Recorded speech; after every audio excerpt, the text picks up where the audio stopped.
وہ دن قیامت سے کم نہیں تھا جب ہم اپنی ماں کی میت لے کر گھر بیٹھے ہوئے تھے، اور نہ کوئی ان کو غسل دینے کو تیار تھا، نہ جنازہ پڑھانے کو، اور دفنانے کے لیے بھی اجازت نہیں دی۔ آخر غریب اور مجبور کی اتنی آزمائش کیوں؟ آخرکار مولوی صاحب کے جنازہ پڑھانے سے انکار کرنے کے بعد گاؤں کی برادری اور قبرستان کی قائمہ کمیٹی نے متفقہ فیصلہ کر دیا تھا کہ میری ماں کو مسلمانوں کے قبرستان میں دفن نہیں کیا جا سکتا۔ میں شرجیل احمد ہوں۔ میرا تعلق آزاد کشمیر سے ہے۔ میں آج کل انگلینڈ میں مقیم ہوں۔ ہم 3 بہن بھائی ہیں۔ میری 2 بہنیں ہیں۔ ہم تینوں ماشاءاللہ سے حافظ قرآن ہیں۔ میری بہنیں بھی اپنے اپنے شوہروں کے ساتھ برطانیہ میں مقیم ہیں۔ میں آج عرصہ دراز بعد اپنے وطن واپس آیا تو وہ بھی فقط اپنی ماں کی قبر پر حاضری دینے کے لیے آیا۔ میری ماں کی قبر جھاڑیوں اور گھاس سے اٹی پڑی تھی۔ پورے قبرستان میں واحد قبر تھی جو لوارث لگ رہی تھی، وہ میری ماں کی قبر تھی۔ میں نے قبر پہ اگی ہوئی جھاڑیوں کو اکھاڑ کر الگ کیا اور قریبی کھیتوں کے مالک سے اجازت لے کر تازہ مٹی قبر پر ڈالی اور پانی کا چھڑکاؤ کیا اور قرآن پاک کی تلاوت کرنے لگا۔ جب تلاوت کر چکا تو دعائے مغفرت کے لیے ہاتھ اٹھائے، اور ہاتھ اٹھاتے ہی میرا ماضی میرے سامنے ایک فلم کی طرح چلنے لگا، اور میں سوچنے لگا کہ کاش قبر میں موجود عورت واقعی ہی مجھے جنم دینے والی میری سگی ماں ہوتی، مگر وہ میری سگی ماں نہیں، سگی خالہ تھی، البتہ تھی سگی ماں سے بڑھ کر۔ جب ہم تینوں بہن بھائی محض 4 سال سے بھی کم عمر کے تھے تو ہماری سگی ماں ہمیں ہمارے باپ کے ساتھ چھوڑ کر اپنے محبوب کے ساتھ محبت کی شادی رچا کر چلی گئی۔ جب جنم دینے والی ماں نے ترس نہ کھایا تو باپ سے بھلا کیسی امید رکھ سکتے تھے؟ باپ نے بھی ہمیں ہمارے ننیھال کے حوالے کر دیا اور صاف کہہ دیا کہ ہم اس کا خون نہیں۔ میری نانی کا پہلے ہی انتقال ہو چکا تھا، اور میری ماں کے اتنا بڑا قدم اٹھانے کے بعد نانا بھی بستر سے جا لگے، اور پھر ایک دن ہمیں اللہ اور ہماری خالہ ماں کے حوالے کر کے خالق حقیقی سے جا ملے۔ میری نانا کی موت کے بعد خالہ نے ہماری کفالت کی ذمہ داری لے لی۔ خالہ نے ہمیں اپنی اولاد سمجھ کر پالا، اور ہم نے جب سے ہوش سنبھالا خالہ کو ہی ماں کے روپ میں دیکھا، اور خالہ کی موت کے بعد ہم پر یہ راز آیا ہوا کہ مرنے والی عورت ہماری سگی ماں نہیں بلکہ خالہ تھی، لہٰذا میں اور میری بہنیں خالہ کو ہی ماں کہتے ہیں، مگر قائرین کرام کی آسانی کے لیے کہانی میں خالہ کے کردار کو خالہ ہی لکھیں گے۔ میری خالہ نے ہماری کفالت کے لیے ہر قسم کی محنت مزدوری کی، بہت زیادہ مشقت کی، مگر پھر بھی وہ اتنا نہ کما پاتی کہ ہماری کفالت کر سکیں۔ میری خالہ کی شدید خواہش تھی کہ کوئی آدمی ہماری کفالت کی ذمہ داری اٹھا لے اور ان سے نکاح کر لے، مگر ایسا نہیں ہو سکا کیونکہ خالہ یتیم تھیں، کوئی جہیز وغیرہ بھی نہیں تھا، اس لیے کوئی بھی نکاح کے لیے تیار نہیں ہوتا تھا۔ 1-2 آدمی تیار ہوئے، مگر انہوں نے بھی ہماری کفالت کا ذمہ اٹھانے سے انکار کر دیا، اور ہمیں بے سہارا چھوڑ کر ہماری خالہ نے شادی کرنے سے انکار کر دیا۔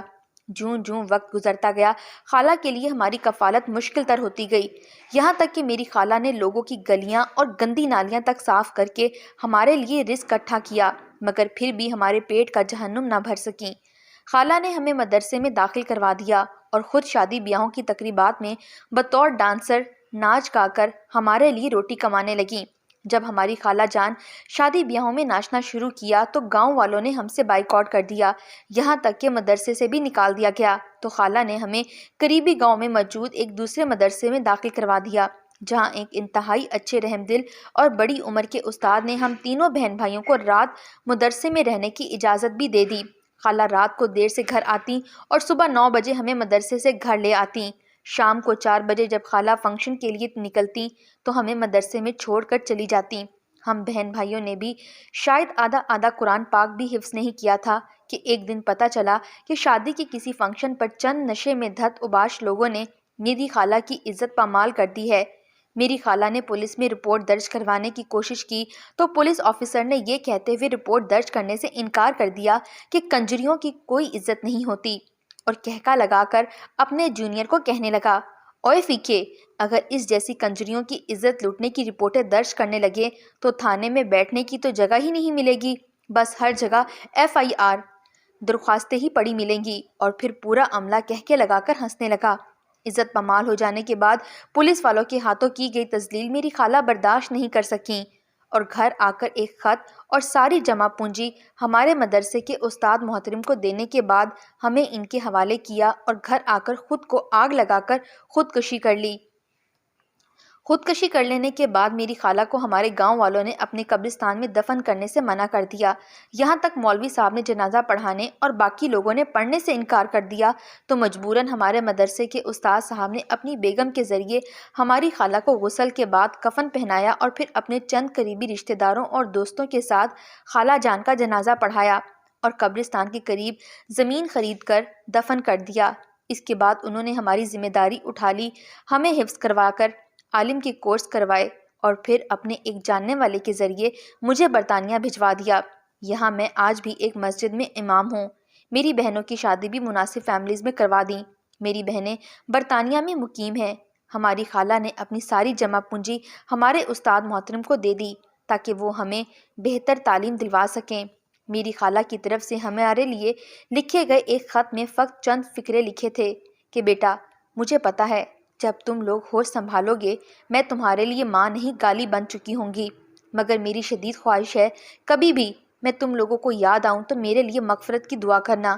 اور آخری لائن خاص کر میری بہنوں کے نام تھی کہ میری پیاری بیٹیوں، یاد رکھنا مذہب سے کبھی دور نہ جانا، مذہب سے دوری عذاب ہے، دنیا میں بھی اور آخرت میں بھی۔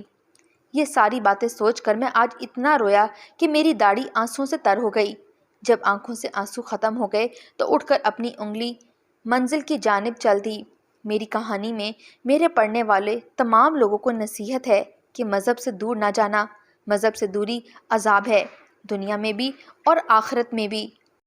میں نہیں جانتا میری سگی ماں کا کیا حال ہوا ہوگا، لیکن اپنی خالہ کے لیے میرا دل تڑپتا ہے۔ شاید میری خالہ کی ہی دعائیں ہیں جو آج ہم تینوں بہن بھائی اعلیٰ مقام پر ہیں اور پرسکون زندگی گزار رہے ہیں۔ اور ہاں، ان مولوی صاحب کی بھی محنت جنہوں نے یتیموں پر اپنا شفقت بھرا ہاتھ رکھا۔